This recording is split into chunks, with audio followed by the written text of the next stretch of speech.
Baik, selamat pagi. Assalamualaikum warahmatullahi wabarakatuh.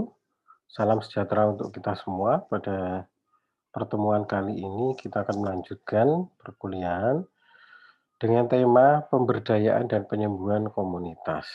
Ya. Sebagaimana kita ketahui pada pertemuan-pertemuan sebelumnya bahwa di dalam konsep community as partner, komunitas atau masyarakat merupakan inti ya, inti dari intervensi keperawatan komunitas, dalam artian bahwa masyarakat harus terlibat aktif di dalam proses penyembuhan masalah kesehatan yang ada pada mereka. Nah, kita akan membahas tentang pemberdayaan dan penyembuhan komunitas. LO-nya yang pertama adalah definisi pemberdayaan dan penyembuhan komunitas. Yang kedua, pemberdayaan melalui partisipasi. Yang ketiga, elemen penting dalam pemberdayaan dan partisipasi komunitas, serta pemberdayaan komunitas melalui penelitian partisipatori. Kita bahas pengertian dulu tentang pemberdayaan dan penyembuhan komunitas. Pemberdayaan intinya ya. Menurut Hitchcock dan Scarborough and Thomas tahun 1999, serta Lancaster dan Stanhope, pemberdayaan merupakan suatu kegiatan keperawatan komunitas dengan melibatkan masyarakat secara aktif untuk menyelesaikan masalah yang ada di komunitas tersebut. Masyarakat sebagai subjek, ya, bukan objek dalam menyelesaikan masalah. Ya. Nah, di pengertian ini kelihatan ya bahwa dalam melakukan kegiatan keperawatan, maka perawat harus melibatkan masyarakat secara aktif. Aktif di sini tentunya mereka berpartisipasi dari sejak mengenal masalah mereka, kemudian menyusun program penanganan masalah sampai pelaksanaan dan evaluasi dari kegiatan yang telah dilaksanakan. Di sini masyarakat disebut sebagai subjek, bukan objek. Kalau objek, masyarakat hanya mendapatkan program dari perawat, tenaga kesehatan, mereka hanya pasif ya. Misalkan hanya pemeriksaan kesehatan, mereka kan pasif ya. Tetapi dengan konsep pemberdayaan, mereka tidak hanya yang berkegiatan yang sifatnya pemeriksaan, ya, tetapi banyak kegiatan yang melibatkan keaktifan mereka. Contohnya kerja bakti nanti atau pemeriksaan, tetapi kader sebagai ujung tombak untuk pemeriksaan tertentu yang diizinkan. Menurut Nice dan McEwan, ya, 2015, pemberdayaan adalah keseluruhan upaya untuk meningkatkan kontrol dalam pengambilan keputusan, baik individu, keluarga, komunitas, dan masyarakat. Nah, menurut Nice dan McEwan ini, ya, bisa diringkas sebagai upaya untuk meningkatkan kontrol dalam pengambilan keputusan. Ya. Jadi, masyarakat terlibat di dalam pengambilan keputusan terhadap apa yang akan dan tidak akan dilakukan. Ya, jadi, mengambil keputusan untuk melakukan atau tidak melakukan sesuatu hal terkait kesehatan mereka. Nah, ini bisa dimaknai seperti itu. Prinsip dasar di dalam pemberdayaan komunitas adalah komunitas menetapkan agenda mereka sendiri. Jadi masyarakat sebagai pelaku ya, di dalam kegiatan untuk penyehatan komunitas tersebut. Ya. Mereka menetapkan agenda atau kegiatan terkait apa yang akan dilakukan oleh mereka sendiri. Partisipasi komunitas merupakan elemen penting. Ya, jadi elemen yang penting di dalam pemberdayaan ini adalah partisipasi. Ya. Sehingga tidak bisa dikatakan pemberdayaan kalau program-program yang disampaikan oleh tenaga kesehatan, khususnya perawat, hanya dilakukan oleh perawat tersebut, ya, tetapi masyarakat hanya sebagai penerima, ya, tidak terlibat tidak berpartisipasi secara aktif, maka ini bukan pemberdayaan. Ya. Konsep pemberdayaan dengan elemennya adalah partisipasi. Melibatkan anggota masyarakat mengembangkan kegiatan yang berfungsi sebagai kekuatan untuk memobilisasi masyarakat menuju masyarakat, menuju perubahan. Nah, di dalam partisipasi ini, maka harus melibatkan sebanyak mungkin anggota masyarakat. Untuk apa? Untuk mengembangkan kegiatan, ya, kegiatan yang bersifat atau bertujuan untuk meningkatkan derajat kesehatan masyarakat tersebut. Ya. Karena apa? Karena butuh banyak peran di dalam masyarakat untuk menyusun berbagai macam program. Contohnya, kalau ingin menyehatkan masyarakat dari sisi karena mereka pola hidup yang monoton atau sedentary lifestyle, ya, maka akan dibutuhkan peran dari tokoh masyarakat termasuk stakeholder di sini karena harus menyediakan peralatan-peralatan untuk olahraga, ya. Kan tidak bisa masyarakat sendiri, ya, misalkan iuran untuk membeli tanah untuk lapangan, ya. Padahal bisa jadi kelurahan atau desa itu punya tanah lapangan, ya, yang tidak terpakai, yang itu bisa dialihfungsikan untuk kegiatan berolahraga. Maka akan melibatkan stakeholder, melibatkan tokoh masyarakat, ya, melibatkan pemuda, dan lain-lain. Contoh yang lain, kita akan melakukan kegiatan terhadap kelompok tertentu, misalkan lansia, intervensi pada lansia. Maka kita akan melibatkan, ya, kader-kader baik dari lansia itu sendiri ataupun mungkin yang kategorinya dewasa muda, dewasa, ya, kategorinya orang dewasa, ya, pralansia lah ya. Jadi 45 sampai 59 tahun. Nah, ini bisa digunakan, ya, dimanfaatkan, diberdayakan supaya banyak program yang bisa di-cover oleh kegiatan perawat. Nah, ini contoh memobilisasi masyarakat menuju perubahan. Mungkin banyak lagi nanti akan ada kader ibu balita, kader remaja, ya, kemudian bapak-bapak ya terkait dengan perilaku merokok, ya, dan lain sebagainya. Konsep pemberdayaan dan pembangunan hubungan, ya, pemberdayaan dan pembangunan hubungan, ya, maksudnya hubungan antara masyarakat dengan perawat tadi dapat memengaruhi dan membentuk kembali lingkungan untuk mengatasi ketidakmerataan kesehatan yang dialami kelompok rentan di masyarakat. Dengan konsep pemberdayaan dan pembentukan hubungan antara tenaga kesehatan atau perawat ya dengan masyarakat, ini akan membentuk kembali pola layanan yang ada di masyarakat. Ya. Semakin memperluas yang tadinya jangkauan perawat ke masyarakat terbatas, terutama yang hanya berkunjung ke puskesmas atau perawat melakukan kunjungan rumah, ini berdasarkan data di puskesmas. Padahal bisa jadi ada anggota masyarakat yang tidak bisa ke puskesmas, ya. Maka itu tidak terjangkau oleh perawat.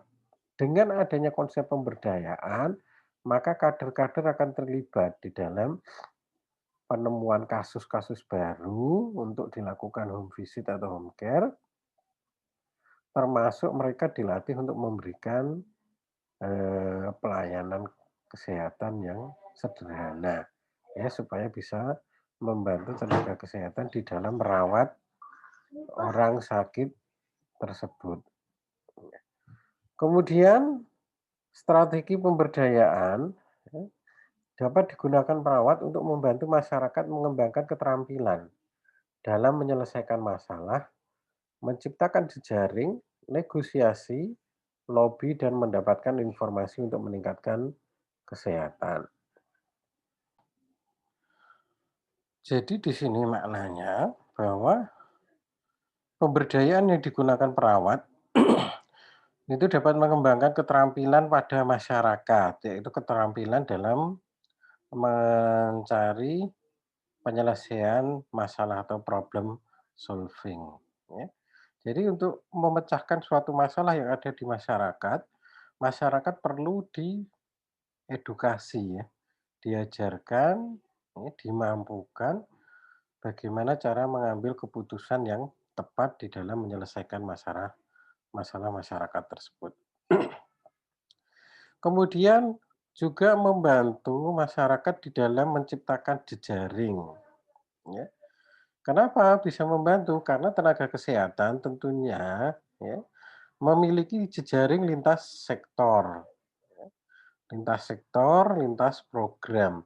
Nah, dengan modal ya, jejaring yang dimiliki oleh tenaga kesehatan, khususnya perawat, ya, maka ini juga bisa diteruskan, disampaikan kepada masyarakat agar mereka juga mengenal jejaring yang ada di dalam masyarakat Indo sendiri, ya, termasuk lintas sektor di sini, yaitu oleh stakeholder maupun pemerintah daerah, ya, ataupun dengan pihak swasta, yaitu diwakili LSM atau perusahaan-perusahaan swasta lainnya. Kemudian juga akan memampukan masyarakat di dalam negosiasi, lobi, serta mendapatkan informasi untuk meningkatkan kesehatan. Nah, partisipasi komunitas merupakan model inisiatif kesehatan komunitas yang fokus pada 4 hal, ya. Jadi di dalam partisipasi komunitas itu ada 4 konsep. Yang pertama adalah kemitraan, ya, jadi partnership, kolaborasi, ya, kemudian pemberdayaan dan kapasitas atau kemampuan komunitas. Partnership yang efektif akan mencakup 2 hal, yaitu berbagi kekuatan dan pengambilan keputusan, ya. Jadi tidak hanya berkisar pada pengambilan keputusan saja, ya, di dalam partnership atau kemitraan antara tenaga kesehatan dengan masyarakat. Tetapi juga share kekuatan di sini, ya. Makanya tadi dijelaskan bahwa ketika konsep pemberdayaan hanya fokus pada program yang diberikan oleh perawat, yang melakukan hanya perawat, maka itu bukan proses pemberdayaan yang tepat, ya. Maka yang tepat adalah adanya share kekuatan, ya. Share kekuatan atau potensi ya, potensi yang ada di perawat atau tenaga kesehatan maupun potensi yang ada di masyarakat. Partnership juga harus memperhatikan sensitivitas budaya atau persepsi masyarakat terhadap masalah. Nah, di dalam kemitraan dengan masyarakat ini, maka konsep dari transcultural atau transkultural keperawatan itu harus diterapkan. Jadi kita harus tetap menjaga nilai-nilai, keyakinan, dan kepercayaan yang ada di masyarakat. Maka konsep pengkajian core di sini yaitu keyakinan dan eh, nilai-nilai dan keyakinan ya, di dalam core itu serta persepsi masyarakat itu menjadi penting untuk dikaji ya, dijadikan bahan pertimbangan untuk melakukan aktivitas dan program di masyarakat. Nah, berikut adalah hambatan dalam mencapai program pemberdayaan. Ya. Dengan konsep dan teori-teori tadi, ternyata tidak semudah membalikkan telapak tangan ya untuk melaksanakannya. Ternyata ada hambatan. Yang pertama adalah komitmen dan pelibatan komunitas yang tidak adekuat atau tidak cukup. Permasalahan yang pertama adalah permasalahan komitmen. Ini umum terjadi ya karena masyarakat dengan berbagai kesibukan masing-masing ya, belum tentu mereka merasa aware, merasa sadar, merasa butuh ya, merasa ada kepentingan di dalam pelaksanaan program ya. Sehingga kalau tidak aware ya, apa yang terjadi ya komitmennya rendah. Mereka hanya merasa, "Oh itu kan programnya tenaga kesehatan, programnya puskesmas, programnya perawat, ya kami ya pasif-pasif aja," gitu ya. Hanya menerima saja kalau memang dilaksanakan. Nah, cara pandang ini harus diubah ya, harus diubah bahwa kesehatan itu adalah milik mereka. Yang memerlukan kesehatan adalah diri mereka sendiri. Sehingga intervensi yang kontinu, yang berkelanjutan juga harus melibatkan mereka, ya. Sehingga di dalam pelaksanaan musyawarah masyarakat desa, dusun, ya, desa atau dusun, di MMD kedua, yaitu pada saat penyampaian hasil temuan dan rencana solusi atau program, maka harus diambil komitmen bahwa masyarakat bersama-sama dengan tenaga kesehatan berkomitmen untuk menyukseskan kegiatan. Nah, ini permasalahan yang pertama, komitmen dan keterlibatan. Yang kedua adalah partisipasi, ini hampir sama dengan pelibatan ya. Kalau pelibatan itu berarti dari konseptor hanya melibatkan sedikit masyarakat. Jadi sejak awal konseptornya atau tenaga kesehatannya hanya melibatkan sedikit orang. Sedangkan partisipasi masyarakat yang pasif ini berarti yang ingin dilibatkan atau dijadikan sasaran program banyak, tetapi yang mau datang, ya, mau mengikuti itu hanya sedikit, gitu ya. Bedanya dengan pelibatan. Kalau pelibatan berarti orang-orang yang memang terlibat sebagai panitia ya atau penanggung jawab program. Tapi kalau partisipasi berarti sasaran ya. Masyarakat yang menjadi sasaran yang biasanya banyak itu ternyata yang aware, yang mau datang itu hanya sedikit. Ini juga menjadi problem ya. Pernah suatu ketika waktu itu ada yang praktek ya KKN ya, waktu profesi nas. Program untuk berhenti merokok. Program untuk berhenti merokok, kemudian mengundang remaja atau karang taruna. Panitianya ada 10, ya, tapi peserta yang datang 2. Yang datang 2 itu yang perokok 1, ya. Jadi pembicaranya 1, panitianya 10, pesertanya 1. Nah, ini berarti kan partisipasi masyarakat yang pasif tadi ya, yang rendah sekali ya, antara panitia dengan peserta, jauh lebih banyak peserta, padahal kan karena remaja di suatu wilayah tentunya cukup banyak ya, termasuk yang merokok. Nah, ini berarti ya bisa karena panitianya tidak melibatkan ya, unsur-unsur di remaja ya, atau memang dari partisipasi remajanya yang memang rendah ya, seperti itu. Kemudian kepemilikan komunitas dan kontrol program yang kurang. Maksudnya adalah masyarakat tidak merasa memiliki. Program itu dirasa miliknya perawat, miliknya tenaga kesehatan atau miliknya puskesmas, bukan milik kami. Ya.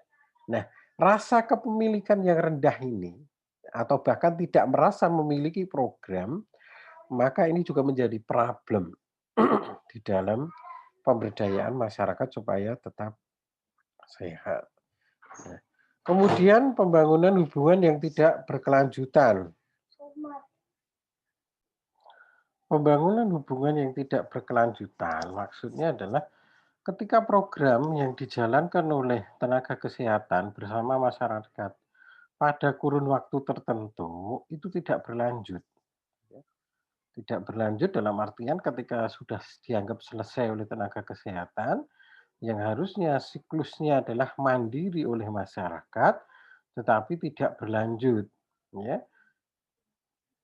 Tidak berlanjutnya ini bisa karena masyarakat tidak melanjutkan, kemudian juga tidak ada supervisi dari puskesmas atau tenaga kesehatan, ya. Sehingga masyarakat, ya akhirnya berhenti, ya, karena tidak merasa ada yang mendampingi, tidak ada yang mengawasi, kemudian lama-lama komitmen untuk melaksanakan program turun, ya, semangatnya tidak ada charge kembali, ya lama-lama akan berhenti total, programnya selesai alias berhenti, ya tidak berkelanjutan. Nah, di dalam partisipasi dan penyembuhan komunitas, ya, partisipasi masyarakat atau komunitas merupakan proses sosial yang melibatkan orang-orang dari wilayah geografis spesifik, ya. Nah, ini pengertian dari komunitas, yaitu orang-orang dengan wilayah geografis spesifik yang berbagi nilai dan kebutuhan. Nah, maka partisipasi yang dimaksud ini adalah partisipasi di dalam komunitas tersebut. Ada 3 pendekatan di dalam partisipasi komunitas. Yang pertama adalah pendekatan medis yang fokus hanya pada pengobatan penyakit, ya lebih ke individual. Jadi medis sebagai tulang punggung atau ujung tombak. Sehingga di sini peran dari tenaga medis itu yang paling menonjol, ya. Tetapi kelemahannya adalah dia hanya fokus pada layanan individual dan kondisi sakitnya saja. Sedangkan anggota keluarga dan masyarakat tidak terlibat, ya, atau tidak tercover di dalam layanan tersebut. Yang kedua adalah pendekatan pelayanan kesehatan, yaitu menggerakkan warga untuk aktif di dalam memanfaatkan vaskes, ya, dalam memodifikasi perilaku tidak sehat. Nomor satu dan 2 ini, pendekatan medis dan Yankes ini masih sama sebenarnya. Pada dasarnya sama, yaitu prinsipnya kalau ada yang sakit, berobatlah, ya.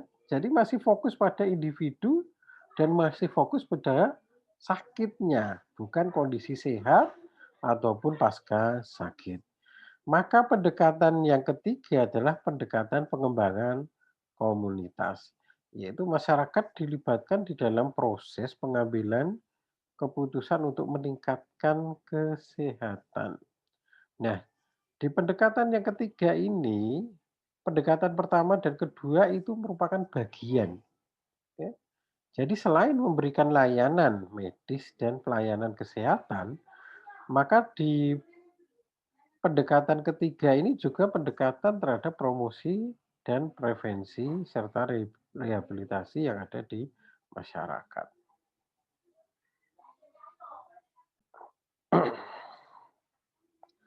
Nah, ini pendekatan tadi. Kedua pendekatan awal, yaitu pendekatan medis dan Yankes, itu dinamakan primary care, ya, layanan primer. Ya, layanan primer.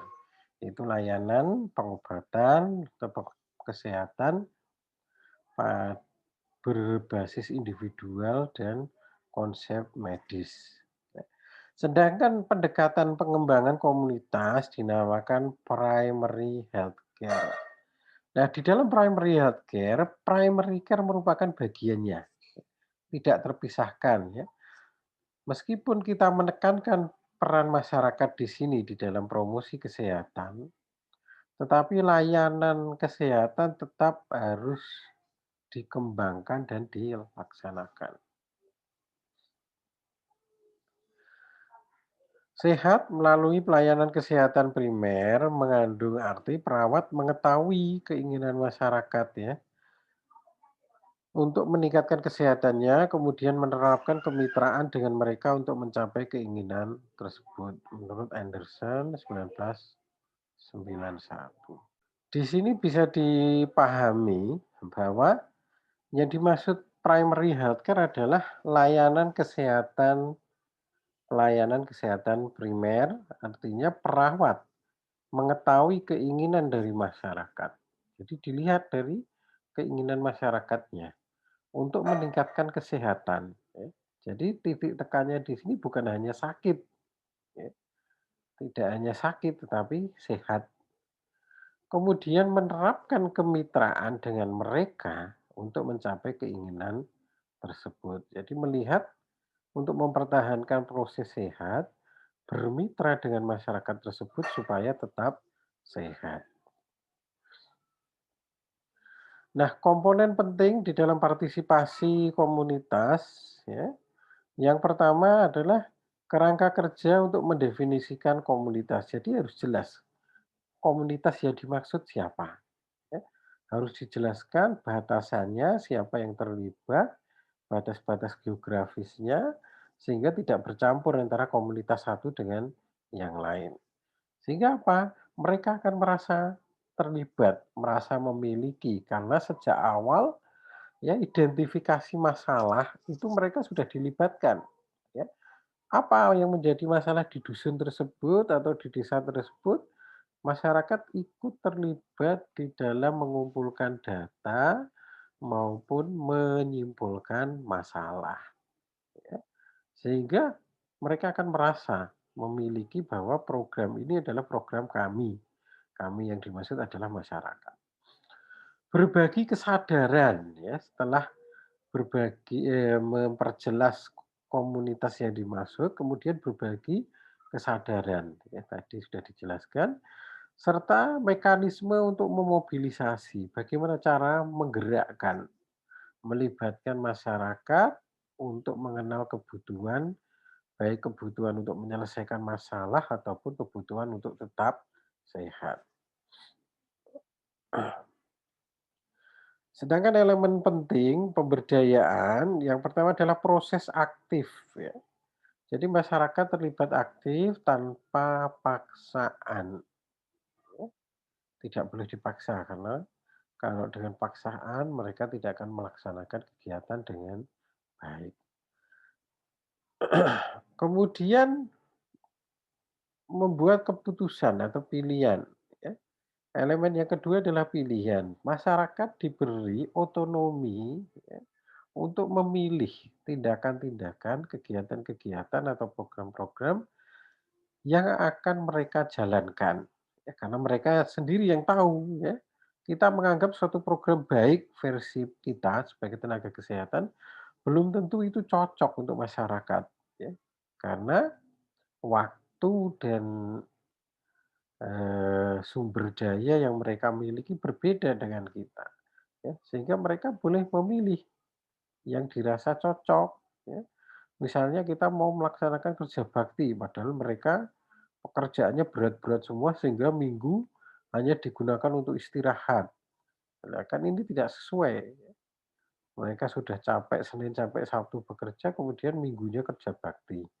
Nah, ini bisa tidak sesuai untuk suatu wilayah tertentu.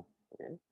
Bisa jadi cocok untuk wilayah yang lain. Maka mereka sendirilah yang dilibatkan secara aktif untuk mengambil keputusan. Ya. Kemudian keputusan diimplementasikan atau mereka berpartisipasi secara efektif. Jadi keputusan yang mereka ambil ya, dampaknya apa? Karena merasa mereka yang mengambil keputusan, maka mereka akan terlibat dalam kegiatan. Kita lanjutkan ke penyembuhan komunitas ya. Pemberdayaan dan penyembuhan komunitas itu merupakan hal yang tidak bisa saling dipisahkan ya. Karena untuk penyembuhan masyarakat dalam artian menyelesaikan masalah kesehatan itu kan menyembuhkan ya. Tadi diperlukan upaya pemberdayaan. Nah, di dalam komunitas cara pandangnya adalah holistik. Maka dinamakan sebagai holisme di sini. Yaitu dasar hubungan yang penting dari pikiran, tubuh, dan jiwa untuk mencapai penyembuhan yang hakiki, ya. Kalau di konsep primary care dan layanan kesehatan tadi yang konsep pertama dan kedua, itu hanya fokus pada fisik, fisik sakitnya, ya. Nah, dengan konsep primary health care, maka cara pandangnya adalah cara pandang yang holistik ya. memandang masyarakat dipandang secara holistik, menyeluruh, ya. Di situ gabungan antara jiwa, tubuh yang sakit, dan pikirannya. Ini yang harus disembuhkan, ya. Penyembuhan adalah proses dinamisasi energi yang saling berinteraksi secara mutual dalam diri manusia sehingga memiliki integritas pemahaman tentang keutuhan hubungannya dengan diri sendiri, orang lain, dan lingkungan.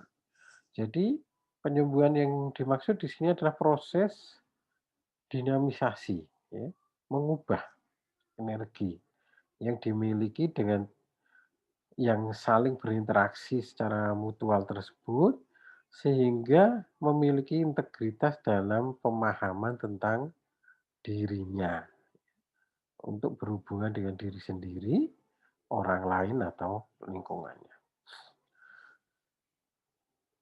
Proses penyembuhan mencakup fisik dan mental, ya, memungkinkan pemulihan kondisi seseorang atau komunitas dari masalah dan menikmati potensi dalam dirinya sebagai manusia secara utuh.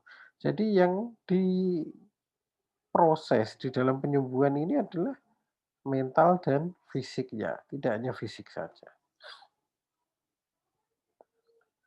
Nah, pendekatan yang digunakan itu sudah kita jelaskan di pertemuan yang lain, yaitu menggunakan community as partner, ya. Itu merupakan bagian dari proses pemberdayaan dan penyembuhan komunitas, di mana perawat melakukan pengkajian terhadap permasalahan yang ada di masyarakat, bahwa komunitas ya harus dilihat menjadi satu kesatuan yang utuh antara individu dan kelompok serta masyarakat tersebut. Kemudian cara mengubahnya adalah dengan pemberdayaan dan penyembuhan komunitas. Nah, di sini dikembangkan sistem pelayanan kesehatan ya. Tadi ada medis, kemudian model layanan kesehatan serta model primary health care ya.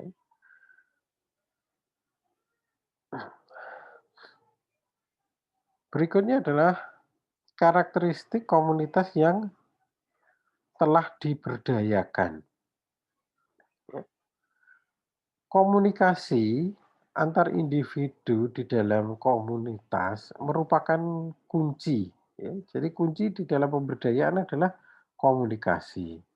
Nah, karakteristik komunitas yang sudah diberdayakan, yang pertama adalah adanya harapan yang positif terhadap perubahan yang menguntungkan komunitas tersebut. Jadi mereka memiliki harapan yang positif, ya. Kemudian yang kedua, keyakinan diri, ya. Setelah punya harapan yang positif, maka karakteristik yang kedua adalah mereka memiliki keyakinan diri bahwa mereka sanggup atau bisa dan mampu menyelesaikan masalah mereka. Kemudian terbentuknya kepercayaan ya, melalui dialog antara masyarakat mereka sendiri maupun dengan tenaga kesehatan. Serta berpemikiran kritis ya. Berpikiran kritis dalam arti mereka bisa bersikap kritis terhadap semua kebijakan-kebijakan yang ada di daerah mereka terkait dengan kesehatan ya. Nah, ini contoh karakteristik komunitas yang diberdayakan. Nah, pemberdayaan komunitas melalui penyembuhan yang tadi ya, secara ringkas gambarnya seperti ini ya. Komponen penyembuhan itu ada harapan, kepercayaan, dan keyakinan, dan ditambah berpikir kritis. Maka ini akan memiliki hubungan yang tepat atau perhatian bersama, menghasilkan dialog. Ya, dari dialog tersebut ya, akan muncul pemberdayaan. Cara meningkatkan kesadaran penyembuhan yaitu dengan hubungan yang tepat, tadi harapan, kepercayaan, keyakinan, dan pemikiran yang kritis melalui apa? Pendidikan dan dialog. maka akan muncul kebangkitan spiritual ya, yang ada di masyarakat. Ya, baik, kita lanjutkan ke tema terakhir yaitu pemberdayaan komunitas melalui penelitian partisipatori ya. Jadi, salah satu komponen pemberdayaan yang juga penting adalah penelitian. Apakah masyarakat perlu meneliti? Bukan itu maksudnya ya. Nah, yang dimaksud penelitian partisipatori di sini ya, masyarakat ikut terlibat dalam kegiatan tenaga kesehatan, utamanya perawat di sini, yaitu mengidentifikasi, memahami, menemukan solusi, dan menemukan tujuan bersama dalam menyelesaikan masalah komunitas. Ya. Penelitian partisipatori di sini ya, adalah bentuk penelitian emansipatori yang mengarahkan pada ketimpangan dan ketidakadilan dalam kesehatan masyarakat. Jadi, untuk mengidentifikasi permasalahan dan ketimpangan serta ketidakadilan dalam pelayanan kesehatan di masyarakat, ya. Karena masyarakat sendiri yang merasakan. Sehingga dengan adanya penelitian partisipator ini, melibatkan masyarakat di dalam mengidentifikasi sampai menemukan solusi, maka akan muncul program-program ya, yang baru, yang ilmiah ya, karena berbasis data. Penelitian partisipatori melibatkan komitmen individu atau kelompok dalam proses untuk mencapai kemajuan melalui interaksi terus-menerus ya. Baik dialog, penelitian, tindakan refleksi dan evaluasi. Individu adalah partisipan aktif dalam perubahan ya. Jadi anggota masyarakat itu merupakan anggota aktif di dalam perubahan yang diharapkan, yaitu perubahan dari kondisi tidak sehat menjadi kondisi sehat. Ini tahap pemberdayaan masyarakat, yaitu tahap persiapan apa saja yang disiapkan ya tentunya 5M ya. Money, method, material, dan lain-lain. Di sini bisa disederhanakan menjadi SDM, sarana, prasarana ya. Kemudian pengkajian ya melalui FGD, focus group discussion, brainstorming atau curah pendapat, ataupun nominal group proses ya. Masyarakat dilibatkan secara aktif agar permasalahan yang dirasakan oleh masyarakat sendiri dapat digali.